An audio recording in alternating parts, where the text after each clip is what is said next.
বাঁধ কেটে বন্যার জল বের করার ব্যবস্থা করেছেন গ্রামবাসীরা, কিন্তু তাতেও মিলছে না সুরাহা। বাঁধের কাটা অংশ দিয়ে গত কয়েকদিন ধরে হু হু করে জল বেরোলেও এখনও জলমগ্ন মালদার মানিকচকের ভূতনির বিস্তীর্ণ এলাকা। বন্যা পরিস্থিতিতে চরম সংকটে ভূতনিবাসী। এর মধ্যে ভূতনির দক্ষিণ চণ্ডীপুরের কাটা বাঁধের অংশে চলছে ভাঙন, জানিয়ে যার পরনায় আতঙ্কিত এলাকার সাধারণ মানুষ। জানা গেছে, বন্যার জল বের করতে গ্রামবাসীরা জেসিবি মেশিন দিয়ে বাঁধের মাত্র 10 মিটার চওড়া অংশ কাটলেও তা বাড়তে বাড়তে এখন 50 মিটারের কাছাকাছি পৌঁছেছে। সেই কাটা অংশে এখন চলছে ভাঙন, জানিয়ে আগামী দিনে বিপদের আশঙ্কা করছেন এলাকার সাধারণ মানুষ।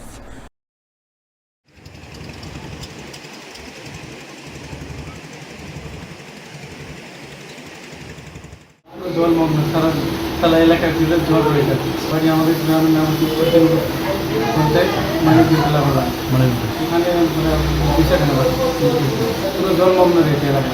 মানুষ বাড়িতে আছে, বাড়িতে হালকা করে জল ঢুকে থাকে বা হালকা উঁচু আছে থাকছে ত্রাণ শিবিরে। হ্যাঁ, তো যাওয়া আসা তো নৌকার মাধ্যমে করছে। নৌকার বাদ কাটা হচ্ছে দক্ষিণপুর বাজার। মনে হচ্ছে যে 1 মাস অসুবিধা তো অনেক অসুবিধা হবে। কী অসুবিধা বলুন? অসুবিধা কী বলবো, যাতায়াতের অসুবিধা হচ্ছে, যোগাযোগ ব্যবস্থা হচ্ছে না। আচ্ছা, তো কারেন্টের খুব সমস্যা, এখন অনেক দিন থেকে কারেন্ট নেই আমাদের। কতদিন? প্রায় ধরতে 15-20 দিন। সবসময় কী আর বলবো, ওই নৌকাটা যদি ফ্রি করে দিত তাহলে ভালো হতো, আর কারেন্টটা দিয়ে দিত তাহলে ভালো হতো। এই চাইছিলাম। রেল স্টেশনের টিকিট কাউন্টারে বসে থাকার সময় আচমকা এক মহিলা যাত্রীর মাথায় খসে পড়ল ছাদের চাঙড়, যার জেরে মাথায় প্রচণ্ড চোট পেলেন ওই মহিলা যাত্রী। শনিবার ঘটনাটি ঘটেছে মালদার শামসি রেল স্টেশন চত্বরে। ঘটনার জেরে অন্যান্য যাত্রীদের মধ্যে আতঙ্ক ছড়ায়। আতঙ্কিত যাত্রীদের কেউ কেউ রেলের সুরক্ষা ব্যবস্থা নিয়ে প্রশ্ন তোলেন। আমি এখানে এসেছিলাম শামসি ডক্টর দেখাতে, টিকিট কাউন্টারের এখানে বসেছিলাম আর ছাদটা পড়ে গেছে। খসেছে? ছাদটা পড়ে গেছে। হ্যাঁ, আপনার ওপরে কোনো ক্ষয়ক্ষতি হয়েছে? ক্ষয়ক্ষতি কি, চোট লেগেছে। কি যে মানুষ এতগুলো এখানে আসছে যাচ্ছে, কিন্তু স্টেশনের কাজ একটাও ভালো নেই। তো ছাদটা পড়ে গেলো, এখন মানুষের উপরে কিছু হতো বেশি পড়ে গেল আমার উপরে। এখানে গেছিলাম টিকিট কাটার জন্য।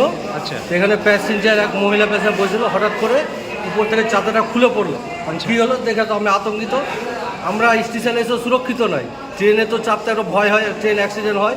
কিন্তু এভাবে যে স্টেশনে যে কাজগুলো হয়েছে, কীভাবে কাজ করছে কোনো বুঝতে পারছি না। अभी नॉर्मल पोजीशन में सब ठीक ठाक था। अब अचानक से गिर गया है, तो इंजीनियरिंग विभाग हम लोग देखे हैं, आगे कर रहे हैं। एन साहब को मैसेज दे रहे हैं कि उसको जल्द से जल्द जितना जल्दी हो सके इसका रिपेयरिंग कराया जाए। দীর্ঘ 43 বছর সুনামের সঙ্গে সাধারণ মানুষকে স্বাস্থ্য পরিষেবা প্রদানের পর অবসর গ্রহণ করলেন মালদার কালিয়াচক 3 নম্বর ব্লকের বেদ্রাবাদ গ্রামীণ হাসপাতালের এক স্বাস্থ্যকর্মী। ওই স্বাস্থ্যকর্মীর নাম জ্যোৎস্না সাহা। তিনি কর্মজীবন থেকে অবসর গ্রহণ করায় শনিবার তাকে বিদায় সংবর্ধনা জানান বেদ্রাবাদ গ্রামীণ হাসপাতাল কর্তৃপক্ষ ও অন্যান্য স্বাস্থ্যকর্মীরা।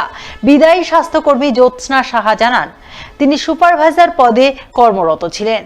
তিনি দীর্ঘ 43 বছর ধরে সাধারণ মানুষকে নিরলসভাবে স্বাস্থ্য পরিষেবা প্রদান করে গেছেন। তাই অবসর গ্রহণকালে অন্যান্য স্বাস্থ্যকর্মীরা মিলে তাকে বিদায় সংবর্ধনা জানাচ্ছেন। এতে তিনি বেজায় আপ্লুত ও গর্বিত। জয়েনিং এখানে 12/8/81 আমি এখানে জয়েন করি। 31/5/2024 আমি অবসর গ্রহণ করি। দীর্ঘ 43 বছর আমি এখানে চাকরি করি। সবচেয়ে বড় কথা, আমি গর্বিত যে আমি এই বেদ্রাবাদ অঞ্চলেই আমার জন্ম, আমার কর্ম, আমার অবসর। এই দীর্ঘ 43 বছর আমি কাজকর্ম যা করেছি এবং সুনামের সঙ্গেই করেছি।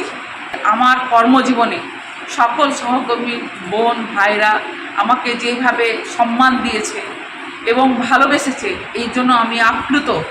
আর সেই জন্য আমি সহজে বেদ্রাবাদ আরএইচকে ভুলতে পারি না। আজ আমি বিদায় নিলাম ঠিকই, কিন্তু আমার মন পড়ে আছে এই বেদ্রাবাদের মধ্যে।